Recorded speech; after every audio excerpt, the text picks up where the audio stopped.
మహిళా ఉద్యోగి మీద లైంగిక వేధింపుల కేసులో జనసేన పార్టీ ఎమ్మెల్యే అరవ శ్రీధర్ ఇరుక్కున్నారు. ఈ వివాదం చాలా పెద్ద స్థాయిలో దుమారం రేపేలా కనిపిస్తోంది. ఇంతకీ అరవ శ్రీధర్ ఎవరు? ఎలా జనసేన పార్టీ నాయకుడయ్యారు? ఎలా మొన్నటి ఎన్నికల్లో గెలిచారు? చాలా ఆసక్తికరమైనటువంటి విషయాలు. అరవ శ్రీధర్ 2020 సంవత్సరంలో తన స్వగ్రామానికి సర్పంచ్ అయ్యారు. అప్పట్లో ముక్కు రూపానందరెడ్డి వర్గీయుడిగా వైఎస్ఆర్సీపీలో కొనసాగిన అరవ శ్రీధర్ బరిలో దిగిన తొలిసారే ముక్కువారిపల్లెలో తన స్వగ్రామానికి సర్పంచ్గా ఎన్నికయ్యారు. ఓబులవారిపల్లె మండలంలో ఉన్నటువంటి ఆ గ్రామానికి సర్పంచ్గా రాజకీయ అరంగేట్రం చేశారు. అంతకుముందు ఆయన నంద్యాలలోని ఇంజనీరింగ్ కాలేజీలో బీటెక్ చదివారు.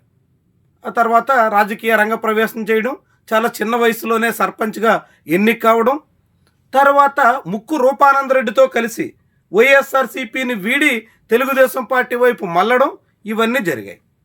తీరా 2024 అసెంబ్లీ ఎన్నికల్లో రైల్వే కోడూరు అసెంబ్లీ నియోజకవర్గం జనసేన పార్టీ ఖాతాలో చేరుతుండడంతో ముక్కు రూపానందరెడ్డి ప్రోద్బలంతో అరవ శ్రీధర్ జనసేన కండువా కప్పుకున్నారు.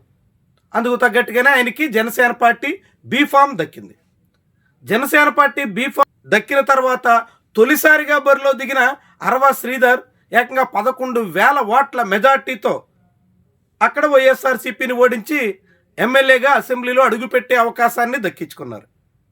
1999 తర్వాత రైల్వే కోడూరులో తెలుగుదేశం పార్టీకి విజయం దక్కిన ఆనవాళ్లు లేవు. ప్రతి ఎన్నికల్లోనూ తొలుత కాంగ్రెస్, ఆ తర్వాత వైఎస్ఆర్సీపీ చేతిలో రైల్వే కోడూరులో ఓటమి పాలవుతూ వస్తుంది. అలాంటి నియోజకవర్గంలో 2024లో జనసేన పార్టీ తరపున అభ్యర్థిని నిలబెట్టడం ద్వారా ఫ్రెష్ క్యాండిడేట్ను బరిలో తీసుకొచ్చి చేసిన ప్రయోగం ఫలించింది. అనూహ్య విజయం దక్కింది. 27 ఏళ్లకే అరవ శ్రీధర్ ఎమ్మెల్యేగా ఎన్నికయ్యారు. ఎమ్మెల్యేగా ఎన్నికైన తర్వాత అరవ శ్రీధర్ వ్యవహార శైలి అనేక మార్లు వివాదాల్లో చిక్కుకుంది. పలు దఫాలు ఆయన మీద జనసేన పార్టీ అధిష్టానం కూడా అసహనం వ్యక్తం చేసింది. అయినా ఎమ్మెల్యే తీరు మారలేదు. చివరికి ఇప్పుడు ఈ లైంగిక వేధింపుల కేసులో ఇరుక్కోవాల్సి వచ్చింది. ఓ చిరుద్యోగి అయిన మహిళతో ఆయన చక్కబెట్టినటువంటి కార్యకలాపాలు మెడకు చుట్టుకున్నాయి, రాజకీయంగా దుమారం రేపుతున్నాయి. ప్రస్తుతం తిరుపతి జిల్లాలో ఉన్న ఈ రైల్వే కోడూరు అసెంబ్లీ నియోజకవర్గం ఫలితాలు జనసేన పార్టీ పరువు తీస్తున్నాయి. వివాహేతర సంబంధాలు, ఇతర అక్రమ వ్యవహారాలు అన్నింటి విషయంలో జాగ్రత్తలు పాటించండి అని జనసేన పార్టీ అధినేత సూచించిన 2 రోజులకే అరవ శ్రీధర్ ఉదంతో వెలుగులోకి రావడంతో జనసేన పార్టీ కంగు తినాల్సి వచ్చింది. పవన్ కళ్యాణ్ గొంతులో పచ్చి వెలక్కాయ పడ్డట్టు అవుతుంది. ఇప్పుడు ఈ ఎమ్మెల్యే విషయంలో సీరియస్గా స్పందించాలా, లేకుంటే ఆచితూసి వ్యవహారాన్ని సాగదీయాలా అన్న విషయంలో జనసేన అధినేత మళ్ళా గుల్లాలు పడుతున్నారు. నిజానికి అరవ శ్రీధర్ మీద గతంలో 2021లో కూడా కేసు నమోదైంది. అప్పట్లో కూడా 353 సెక్షన్ కింద ఆయన మహిళ మీద దాడి చేసినట్టుగా కేసులు నమోదు చేశారు. అలాంటి మహిళల విషయంలో అనుచితంగా ప్రవర్తిస్తారనే పేరున్న అరవ శ్రీధర్ జనసేన పార్టీ ఎమ్మెల్యేగా ఇప్పుడు తాను ఇక్కట్లో పడడమే కాకుండా జనసేన పార్టీనే కష్టాల్లోకి నెట్టినట్టు కనిపిస్తుంది.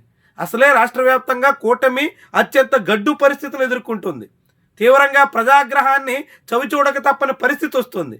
అలాంటి సమయంలో మహిళల పట్ల ఎమ్మెల్యేలే అనుచితంగా ప్రవర్తిస్తున్నారనేటువంటి వ్యవహారం వెలుగులోకి రావడంతో జనసేన పార్టీకి ఊపిరి సలపని వ్యవహారంగా మారిపోతుంది.